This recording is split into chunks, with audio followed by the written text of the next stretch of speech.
coupez ça au montage, vous couperez. Monsieur Gut, je connais pas son vrai nom d'ailleurs. Comment vous vous appelez, Monsieur Gut? C'est grave qu'on voit nos pieds. Peut-être que c'est un prénom corse.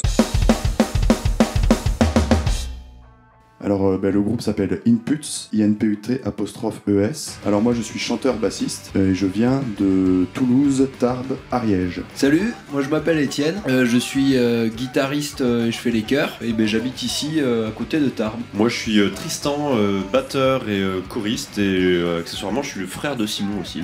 Voilà. Et concernant le nom du groupe, j'étais pas là quand ça a été choisi donc je ne porte pas du tout responsable du nom. Voilà.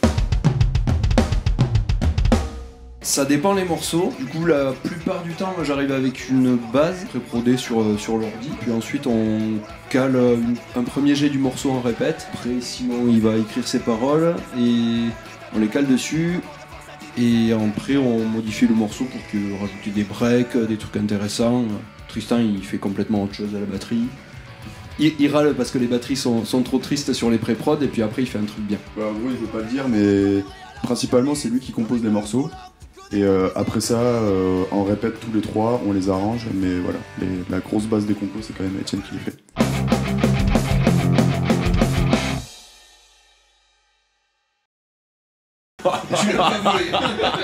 Putain, pourquoi je tombe sur cette question? Vous avez 2 heures. La Californie par rapport aux États-Unis, c'est pas grand-chose. Aquitaine, Occitanie, c'est les deux plus grandes régions de France.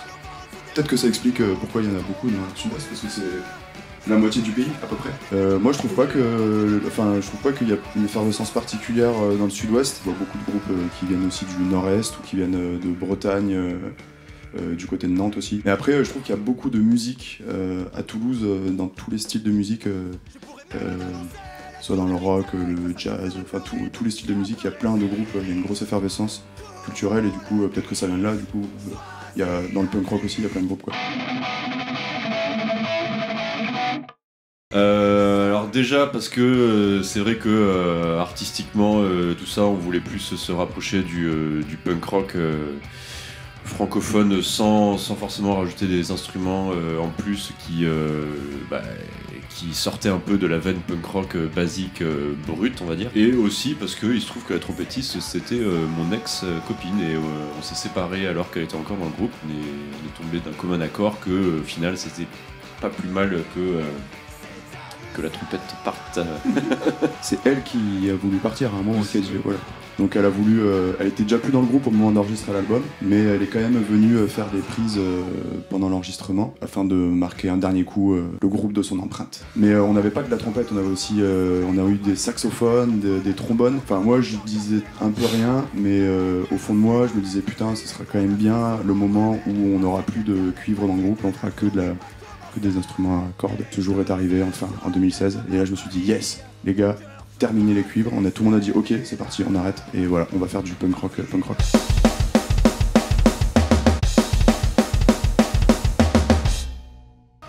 NoFX ils ont jamais fait la première de Philippe Poutou à ce que je sache et après le projet c'est Fanny du NPA. Ouais c'est infiniment plus classe. Et le projet c'est parce que je militais au NPA pendant un an. Une des militantes du NPA m'a contacté pour faire cette première partie. En fait on avait déjà joué pour le NPA pour un meeting, mais c'était pas Philippe Poutou à l'époque. Enfin bref on avait déjà joué pour le NPA en 2015-2016 parce que j'y avais milité pendant un an et du coup la militante en question qui aime bien Inputs, qui vient à tous nos concerts et tout ça quand on joue à Toulouse, en fait elle m'a contacté au début, elle voulait faire joindre mes groupes de bluegrass on a décliné parce que ça rentrait pas trop dans le délire et que c'était une grosse salle et dans tous les cas fallait un groupe qui envoie un peu et du coup on a dit bah non, elle a dit ah bah Inputs alors et on a dit bah ouais c'était par là qu'il fallait commencer, ça colle bien à nos idées politiques et du coup feu à fond quoi. Et personnellement il m'a offert la plus belle soirée de ma vie en 2017 pendant les élections. Donc c'était apéro avec un shot à chaque punchline donc c'était une super soirée. Voilà.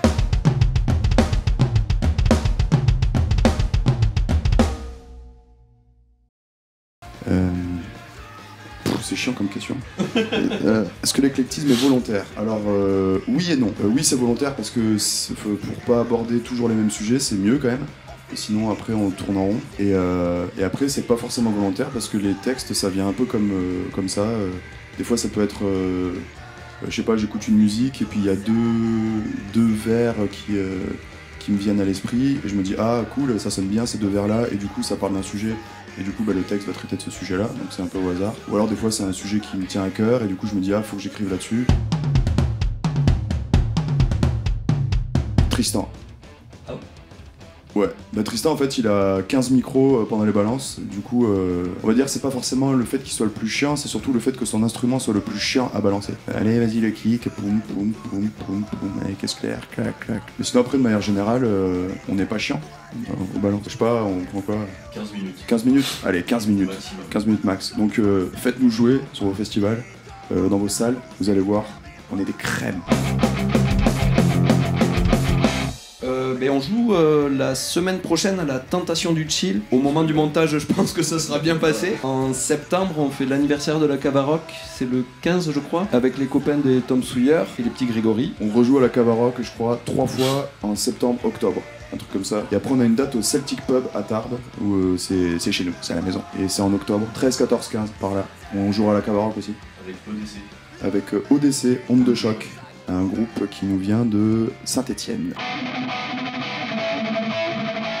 Et ben il se trouve qu'avec Étienne, on est parti, on a fait une tournée avec Inputs dans le nord-est pour la fête de la musique. Et Étienne m'a fait découvrir Pup, un groupe canadien de punk rock. Donc j'ai pas encore d'album vraiment à faire écouter, sinon un album In Rainbows de Radiohead, évidemment. Ah ok, du coup tu m'as piqué ma référence. Donc je dirais Pup.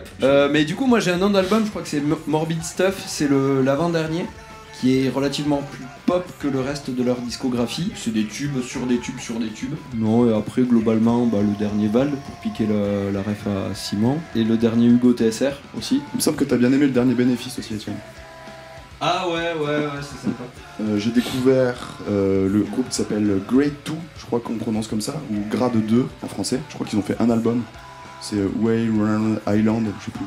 Ça finit par Island le nom de l'album. En ce moment j'écoute les Beatles à fond, je sais pas comment je suis passé à côté de ça toute ma vie, du coup maintenant je suis en train de bien poncer les Beatles. Je suis resté bloqué sur l'album Brainless God de Directed, ça fait à peu près 6 ans qu'il tourne dans ma voiture. Je suis pas très au fait des nouvelles sorties dans le punk rock parce que je vois pas comment on peut faire mieux que cet album là, donc voilà.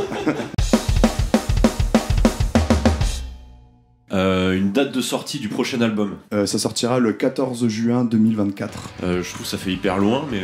Mais il va être vachement bien et il sera sûrement enregistré ici aussi.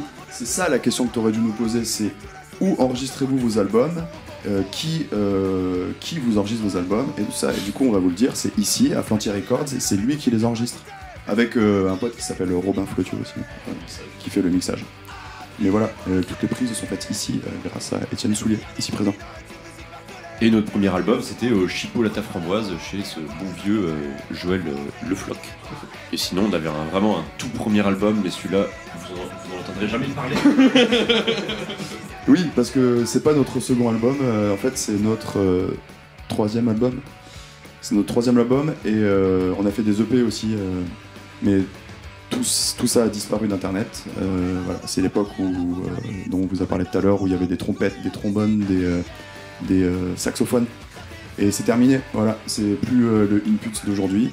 On aurait pu changer de nom de groupe, ça aurait été une très bonne idée, mais on l'a pas fait. On a juste viré tout ce qu'on avait fait jusque-là sur internet.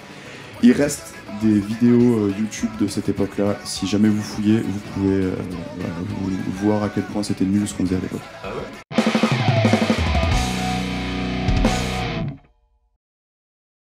ouais. C'est fini, merci, bonsoir. Ciao.